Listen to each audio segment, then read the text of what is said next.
አትጨነቁ እያለን እኮ ነው። በውስጣችን አሁን ብዙ ጭንቀቶች አሉ። ስለ ኑሮ እናስባለን፣ በኑሮ እንጨነቃለን፣ በትዳራችን እንጨነቃለን፣ በአካባቢ ሰላም በማጣታችን እንጨነቃለን። ግን ስለ እነዚህ ነገሮች ሁሉ ምን አትበሉ አለ? አትጨነቁ አለ።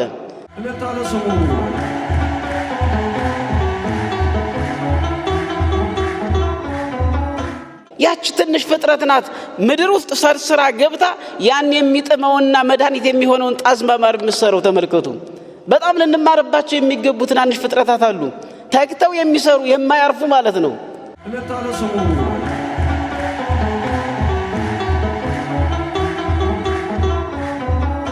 በስመ አብ ወወልድ ወመንፈስ ቅዱስ አሐዱ አምላክ አሜን። ስብሐት ለእግዚአብሔር ለዛ አብጽሐነ እስከ ዛቲ ሰዓት። የሰራዊት ጌታ አምላካችን ልዑል እግዚአብሔር አስፈሪውን ጨለማ አስወግዶ ወደሚደነቅ ብርሃን ያሸጋገረን ለዚህ ችለትና ሰዓት ያደረሰን ስሙ ለዘላለም የከበረና የተመሰገነ ይሁን። እግዚአብሔር የተመሰገነ ይሁን። የእመቤታችን የቅድስት ድንግል ማርያም የቅዱሳን ሁሉ በረከት በሁላችንም ላይ ይደርብን። በአብ አበው በወልድ ውሉደ እግዚአብሔር በመንፈስ ቅዱስ መንፈሳውያን የተሰኛችሁ በቅድሚያ አይንተ እግዚአብሔር አባቶች ካህናት፣ ላይካነ ምስጢር ዲያቆናት፣ እንዲሁም አልባሲሁ ለክርስቶስ የተባላችሁ አባቶች፣ እናቶች፣ እህቶች፣ ወንድሞች ሕፃናትም ሳይቀር ባሰባሰበንና በጠራን እስከዚህች ዕለትም ባደረሰን በሕያው እግዚአብሔር ፍጹም ሰላምታ እንደምን አደራችሁ? እንደምን ቆያችሁ? አሜን። የሰራዊት ጌታ አምላካችን ልዑል እግዚአብሔር በምህረቱና በቸርነቱ በይቅርታው ኃጢአታችንን በደላችንን እየታገሰ እድሜ ለንስሐ ሰጥቶ ንስሐ ገብተን እንጸድቅባት ዘንድ ለዚህ ችለትና ሰዓት ያደረሰን ስሙ ለዘላለም የከበረና የተመሰገነ ይሁን። በቻላችሁ መጠን አይነ ልቡናችሁን ሰብሰብ አድርጋችሁ ለጥቂት ደቂቃ አብረን እንድንቆይ አምላካችን እግዚአብሔር ይፍቀድልን። የጌታችን የአምላካችን የመድኃኒታችን የኢየሱስ ክርስቶስ ቅዱስ ወንጌል ቅዱስ ማቴዎስ እንደጻፈው ምዕራፍ 6 ቁጥር 25 ጀምሮ ያለው የእግዚአብሔር ቃል እንደዚህ ይላል። ስለዚህ እላችኋለሁ ስለ ነፍሳችሁ በምትበሉትና በምትጠጡት ወይም ስለ ሰውነታችሁ በምትለብሱት አትጨነቁ። ሶስት ነገሮችን እየተናገረ ነው። በምትበሉት፣ በምትጠጡት ወይም ስለ ሰውነታችሁ በምትለብሱት አትጨነቁ። ነፍስ ከመብል ሰውነትም ከልብስ አይበልጥምን? ነፍስ ከመብል ሰውነትም ከልብስ አይበልጥምን? ወደ ሰማይ ወፎች ተመልከቱ፣ አይዘሩም፣ አያጭዱም፣ በጎተራም አይከቱም፣ የሰማይ አባታችሁም ይመግባቸዋል። እናንተ ከእነርሱ እጅግ አትበልጡምን? ከእናንተ ተጨንቆ በቁመቱ ላይ አንድ ክንድ መጨመር የሚችል ማን ነው? ስለ ልብስስ ስለምን ትጨነቃላችሁ? የሜዳ አበቦች እንዴት እንዲያድጉ ልብ አድርጋችሁ ተመልከቱ። አይደክሙም፣ አይፈትሉም። ነገር ግን እላችኋለሁ ሰሎሞንስ እንኳ በክብሩ ሁሉ ከነዚህ እንዳንዱ አልለበሰም። እግዚአብሔር ግን ዛሬ ያለውን ነገም ወደ እቶን የሚጣለውን የሜዳን ሳር እንዲህ የሚያለብሰው ከሆነ እናንተ እምነት የጎደላችሁ እናንተንማ ይልቁን እንዴት! እንግዲህ ምን እንበላለን፣ ምንስ እንጠጣለን፣ ምንስ እንለብሳለን ብላችሁ አትጨነቁ። ይህንስ ሁሉ አሕዛብ ይፈልጋሉ። ይህ ሁሉ እንዲያስፈልጋችሁ የሰማዩ አባታችሁ ያውቃልና። ነገር ግን አስቀድማችሁ የእግዚአብሔርን መንግሥት ጽድቁንም ፈልጉ፣ ይህም ሁሉ ይጨመርላችኋል ይላል። የቃሉ ባለቤት አምላካችን ልዑል እግዚአብሔር ስሙ ለዘላለም የከበረና የተመሰገነ ይሁን። ርእዩ ጽጌያተ ገዳም የሜዳ አበቦችን ተመልከቱ በሚል ቆይታ እናደርጋለን። የትምህርታችን መሰረታዊ ዓላማ እግዚአብሔር አምላክ ሁሉን የሚያደርግልን፣ ስለኛ የሚያስብልን፣ ስለሚያስብልንም ሁሉን የሚያዘጋጅልን አምላክ እንደሆነ ማስገንዘብና ማስረዳት ነው። እንግዲህ እንዴት ነው የሚያዘጋጅልን፣ እንዴት ነው የሚያስብልን ብለን ይህንን በአይምሯችን ውስጥ ልናመላልስ እንችላለን። እግዚአብሔር የሚያዘጋጅልን ሰማይና ምድርን ሰጥቶናል አይደለም? ሰማይንና ምድርን፣ በሰማይ ላይ ያሉት ፀሐይ፣ ጨረቃ፣ ከዋክብት በቀን እንዲያበሩልን፣ በሌሊት እንዲያበሩልን፣ እንደዚሁም ደግሞ ምድር እጽዋትን፣ አዝሬትን፣ አትክልትን አብቅላ እንድትመግበን፣ ባህሮች፣ ውቅያኖሶች፣ ሐይቆች እሷን እንዲያጠጡ፣ ከዚህም ባለፈ ክረምትና በጋውን እያፈራረቀ በክረምት በዝናብ ያበቅላል፣ በፀሐይ ያበስላል። ከዚህም በላይ ደግሞ ለማይክሮ ሰከንድ እንኳን ልንተወው ትተነው በህይወት መኖር የማንችለውን ኦክሲጅንን ይሰጠናል ወይም እስትንፋስን ይሰጠናል። እነዚህ ሁሉ ታላላቅ ስጦታዎች የእግዚአብሔር ናቸው። ስለዚህ እኛ በእነዚህ በተሰጡን ላይ ጠንክረን መስራት ነው እንጂ ከዚህ በላይ መጨነቅ እንደሌለብን መገንዘብና መረዳት አለብን። መጨነቅና ማሰብ ሁለቱ ይለያያሉ። መጨነቅ ማለት ሌላ ግንዛቤ ያለው ነው። ማሰብ ማለት ግን የሰው ልጅ ከእንስሳት የሚለየው በማሰቡ እንደሆነ መገንዘብ ይጠበቅብናል። የሰው ልጅ ከእንስሳት ተለይቶ ማሰብ በመቻሉ ዕውቀት ጥበብ የተሰጠው ስለሆነ ጨለማውን የሚፎካከር ብርሃን መብራቱን የፈለሰፈ የሰው ልጅ ነው። እንግዲህ ለምንድነው እግዚአብሔር የሚያስብበትን የሚመራመርበትን የሚጠበብበትን ዕውቀቱን ስለሰጠው ነው። ይሄን አይነት ዕውቀት ያለው ሰው አይስራ ማለት አይደለም፣ አታስቡ አትጨነቁ ማለት። ይሄን አይነት ክህሎት ያለው ሰርቶ ማደር የሚችል ሰው አትንቀሳቀሱ ማለት አይደለም። በምሳሌ ተሰጥቷል። የሰማይ ወፎችን ተመልከቱ አለ። አይዘሩም አያጭዱም በጎተራም አይሰበሰቡም፣ እውነት ነው። ግን አይበሩም አልተባለም፣ አይዞሩም አይንቀሳቀሱም አልተባለም። ስለዚህ እነዚህን ሁሉ እግዚአብሔር ይመግባቸዋል። ስለ ልብስ ለምን ትጨነቃላችሁ? የምድር አበቦችን ተመልከቱ አለ። አበቦችን የሚያበቅላቸው እሱ ነው። አበቦችን እንደዚህ የሚያስውባቸው የሚያሳምራቸው እሱ ነው። እንደ አበቦች ያለ ጌጥ ያለው የለም። በዚህ በምሳሌ ያነሳው ንጉሱ ሰሎሞንን ነው። ከነገስታት ሁሉ በላይ ንጉስ ሰሎሞን ሊያነሳው የቻለ ምንድነው ሲባል አንደኛ ነገስት ምዕራፍ 3 ላይ ገብታችሁ አነቡ። ሰሎሞን የእግዚአብሔር ወዳጅ ስለነበረ ሰሎሞን ገና በ12 ዓመቱ ገና ሳለ ወደ አምላኩ ወደ እግዚአብሔር መንገስ ሲጀምር ወደ አምላኩ ወደ እግዚአብሔር ጸለየ። ምን ብሎ ነው የጸለየ? ሀብት ስጠኝ ብሎ አልጸለየም። ወይም ጠላቶችን አጥፋልኝ ብሎ አልጸለየም። ወይም ስልጣኔን አርዝመው ብሎ አልጸለየም። ሰሎሞን የጸለየው በዚህ በጠቢብና አስተዋይ በሆነ ህዝብ መካከል እኔ እፈርድ ዘንድ እኔ አስተዳድር ዘንድ እንዴት እችላለሁ? አምላኬ ሆይ ማስተዋሉንና ጥበቡን አድለይ ብሎ ነው ወደ እግዚአብሔር የጸለየ። በዚህ ጸሎቱ ገና ህፃን እያለ ይሄን በመጸለዩ በዚህ ጸሎቱ እግዚአብሔር ተደሰተ ይላል። የሚገባ ጸሎት ስንጸልይ እግዚአብሔር አምላክ ይደሰታል። የሚገባ ጸሎት የሚገባ ማመልከቻ ሲሆን ለማመልከቻችንም ቶሎ ብሎ ፈጥኖ መልስ ይሰጠናል ማለት ነው። የሚያስፈልገን ሲሆን ሰሎሞን የሚያስፈልገውን የጠየቀ ገና ህፃን ሳለ በዳዊት በአባቱ ዙፋን ላይ ተቀመጠ። ካዲያ ያንን አገር እንዴት አድርጌ እመራለሁ? ህዝብ እንዴት አድርጌ እመራለሁኝ? ደሃ ተበደለ ፍርድ ጎደለ ብዬ እንዴት ማስተዳደር እችላለሁኝ? ሰራዊቱንስ እንዴት መምራት እችላለሁኝ? ሀገርንስ እንዴት መጠበቅ እችላለሁኝ? የሚል በዚህ ባይምሮ ውስጥ ታወቀ። በእነዚህ ሐሳቦች ማለት ነው። ስለታወቀ ሁሉን መፍትሄ ወደ መስጠት ወደሚችለው ወደ እግዚአብሔር አምላክ ጸለየ። እግዚአብሔር አምላክም በጸሎት ተደስቶ ምን አለ? ካንተ በኋላ ካንተ በፊትም አንተን የሚመስል ንጉስ እንዳይኖር አድርጌ አንግሼሃለሁኝ፣ ጥበብንና ዕውቀትን ሰጥቼሃለሁኝ። የለመንከኝን ጥበብንና ዕውቀትን ማስተዋሉን ሰጥቼሃለሁኝ። ከዚህም በላይ ያለመንከኝን ሀብትንና ብልጽግናንም ሰጥቼሃለሁ ብሎ እግዚአብሔር አምላክ ይሄን ስጦታ ለገሰው ማለት ነው። እግዚአብሔር ስሙ ለዘላለም የተመሰገነ ይሁን። ስለዚህ ጥበብንና ማስተዋልን የለመነ መለመን ያለብን ጥበብና ማስተዋል ነው። ጥበብና ማስተዋል ካለ ሀብቱ በፊታችን ያለ፣ ሁሉ ነገር ስራ በፊታችን ያለ፣ ብዙ የፈጠራ ስራዎች ይገለጡልናል። ጥበብና ማስተዋል ካለ ሁሉ ነገር በእጃችን ነው ማለት ነው። ስለዚህ መጸለይ ያለብን በእንዲህ አይነት ነው። ከዚህ ካነገሰው በኋላም ሰሎሞን በምድር ላይ ካሉ ነገስታት በበለጠ የጌጥ ልብሶችን ይለብስ ነበረ። የወርቅ ሐረግ ያለባቸው የተለያዩ ማዕድናት ሐረግ ያለባቸውን ሐር የሚባለውን የተወደደውን ልብስ የወርቅ ሐረግና አበቦች ያሉበት ልብስ ይለብስ ነበረ። ተመልከቱ፣ ከወርቅ የተሰራ የወርቅ ሐረግ ያለበት የወርቅ አበቦች የተለያዩ ቀለማት ያሉበት የክብር ልብስ ይለብስ ነበረ። ካዲያ ይሄንን ወደ ዋናው ስናመጣው ሰሎሞን እንኳን እንደ አበቦች አድርጎ እንደነዚህ አላጌጠም ማለት ነው። አሁን ሰሎሞን የለበሰው ንጉስ ሰሎሞን እንደ አበቦች መልበስ የፈለገው ማንን አይቶ ነው? አበቦችን አይቶ ነው እንጂ አበቦች ሰሎሞንን አይተው አይደለም እንደዚህ ያጌጡት። ተመልከቱ፣ ሁለቱ ነገሮች ማየት ይቻላል። እንደ አበቦች ሰሎሞን አበቦችን ስላየ የአበቦች ጌጥ ስላማረው የተለያዩ ቀለማት ያለው ወርቅ በማዕድን እንዲህ አይነት ልብስ ለበሰ።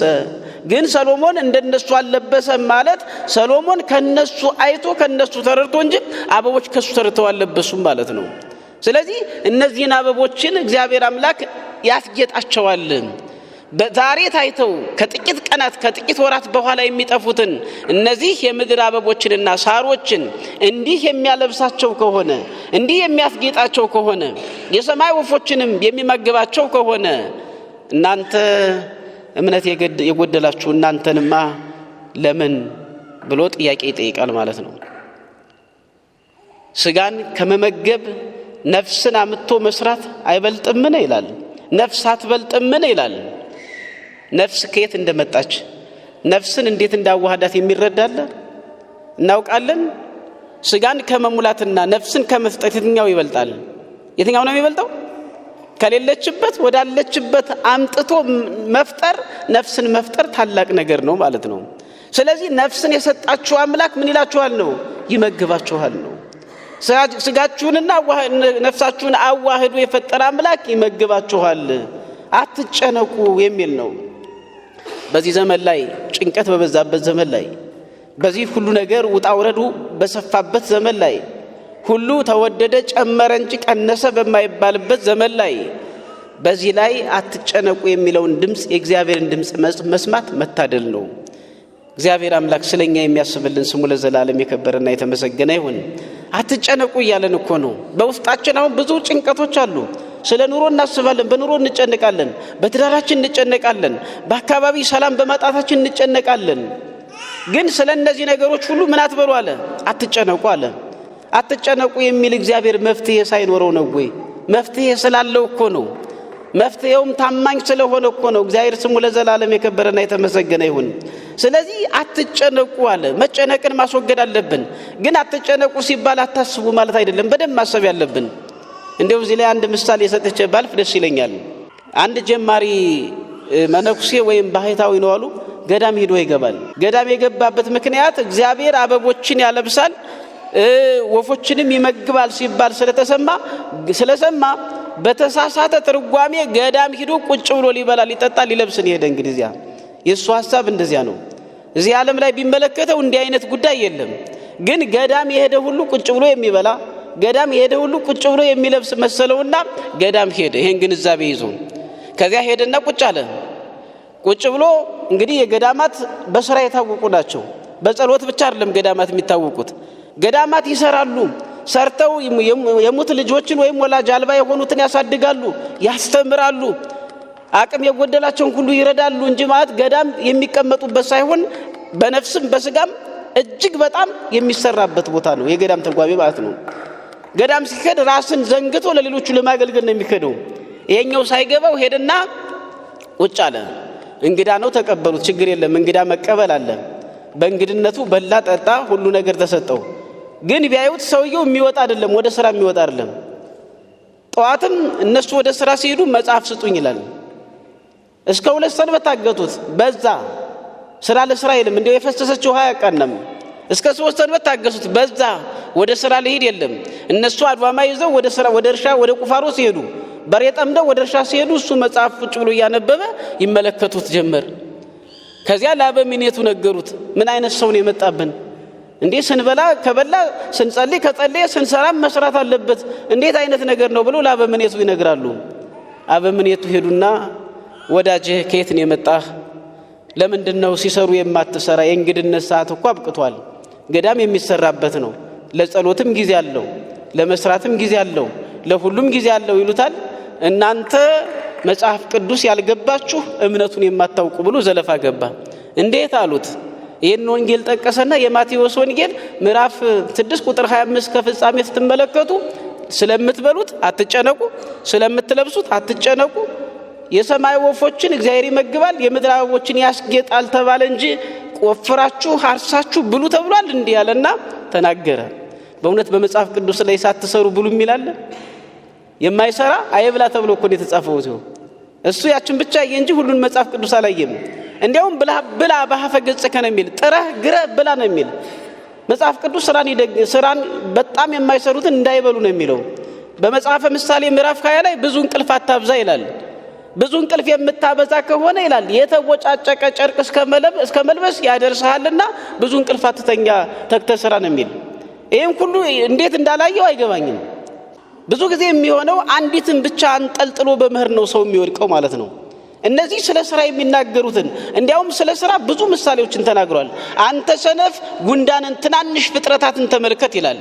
ትናንሽ ፍጥረታትን ተመልክተ ከነሱ ተማር ይላል።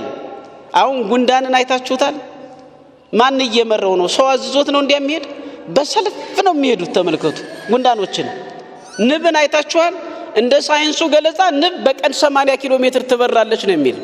እንዲህ አድርጋ ተንቀሳቅሳ ነው ለምግብም ለመድኃኒትም የሚሆነውን ጣፋጩን ማር መስራት የምትችለው። እሽኮኮን ተመልከቱ፣ ጥበቡን ንጉስ በሰራው ባለጠጋ በሰራው ፎቅ ውስጥ ነው የሚኖረው። እንደዚሁ ይችን ጣዝማ ማር መስራዋንም መመልከት ይቻላል። ያች ትንሽ ፍጥረት ናት ምድር ውስጥ ሰርስራ ገብታ ያን የሚጥመውና መድኃኒት የሚሆነውን ጣዝማ ማር መስራው። ተመልከቱ። በጣም ልንማርባቸው የሚገቡ ትናንሽ ፍጥረታት አሉ፣ ተግተው የሚሰሩ የማያርፉ ማለት ነው። ስለዚህ እነዚህን ሁሉ ያልተረዳ ምን አለ? ለምትበሉት አትጨነቁ፣ ለምትለብሱት አትጨነቁ ስላለ እናንተ መጽሐፍ ቅዱስ አልገባችሁም፣ የእግዚአብሔር ቃል አልገባችሁም፣ ትጨነቃላችሁ፣ ትሰራላችሁ። እኔ ግን ምን አደርጋለሁ አለ? እግዚአብሔር ያዘዘኝን ይህን መጽሐፍ እያነበብኩ ብቻ እኖራለሁ አለ። ነው አሉ አበምኔቱ። መቼም አባቶቻችን ጥበብ አላቸው አይደለ? በጥበብ ያስተምራሉ። እሺ አሉና መልሱን ከሰሙ በኋላ ሂደው ትእዛዝ ሰጡ። እንግዲህ ገዳማት 9 ሰዓት ወይም 11 ሰዓት ነው አንድ ጊዜ ነው ጠቅልለው የሚመገቡት። 9 ሰዓት ከተመገቡ በነጋታው 9 ሰዓት ነው እንጂ ከዛ በፊት ቢያፋሽኩ ምን ቢሉ አይገኝም ማለት ነው። ሁሉም ወደ ስራ፣ ሁሉም ወደ ጸሎት ነው የሚሄዱ። የተለያዩ ጊዜያት አላቸው። ጊዜያቸውን በደንብ አክብረው ነው የሚሰሩ። ካዲያ ምንም ይላስተላለፉ ሰበሰቡና እሱ በሌለበት ሌላ ቦታ ላይ እንግዲህ አሏቸው። ሲመገቡ ምን አለ? መጥቅ አለ ወይም ደወል አለ፣ ይደወላል። የምሳ ሰዓት አለ፣ የጸሎት ሰዓት አለ። የሚደወለውን ሰዓት ደወሉን በሰዓት ከፋፍለው ያውቁታል። ካዲያ በ9 ሰዓት ምን እንዳታረጉ እንዳትደውሉ አሏቸው። ሰዓት ደውሉ መጣችሁ ሁላችሁም መቅነናችሁን ውሰዱ አሉ። መቅነን ነው የሚባለው አመጋገቡ። የቤተ ክርስቲያን ስርዓት አላት አጠራራው። ለምሳሌ ጸበል የሚሰጥበት ኩስኩስ ይባላል እንጂ እንደሌላ አይጠራም። እዚህ ከመጣ በኋላ እቃዎች ሁሉ ይከብራሉ፣ ስም ይወጣላቸዋል፣ የቅድስና ስም ማለት ነው። ስለዚህ ያኛው መቅኖን ይባላል። በ9 ሰዓት መቅኖናቸውን ሲቀበሉ ደወል እንዳትደውሉ ተባለ። እየተሰማማን ነው? አብራችሁ ናችሁ? እግዚአብሔር አብሮን ይሁን። ስለዚህ እንዳትደውሉ አሏቸው። ኑና ዝም ብላችሁ ሳይደወል መታችሁ ተመገቡ ተባለ፣ ውሰዱ ተባለ።